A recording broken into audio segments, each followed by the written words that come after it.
మీ అందరికీ ఏం కావాలి? నేనేదో పెద్ద క్రిమినల్ లాగా ఏదో సాధిస్తున్నట్టుగా ఎందుకు నాకు అందరూ హితబోధ చేస్తున్నారు? ఏమైంది ఉషా? మేము నిన్ను తప్పు పట్టడం లేదు. మరేంటక్క, మోసపోయింది నేనా లేక ఆయన?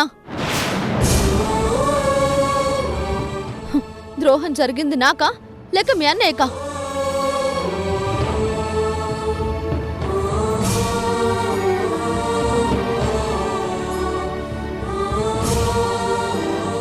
రేణు, నీ కోరిక ప్రకారం మీ అన్నయ్యని ఫంక్షన్కి రానివ్వమని మావయ్య గారిని ఒప్పించాను కదా, అది చాలదా?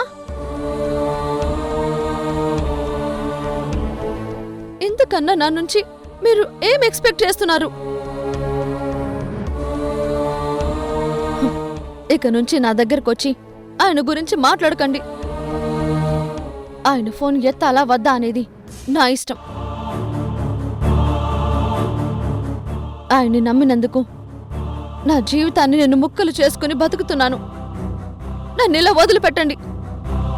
నేను మనిషినే, రాతి బొమ్మని కాదు. బొమ్మరిల్లు రాత్రి 8 గంటలకు మీ ఈటీవీలో.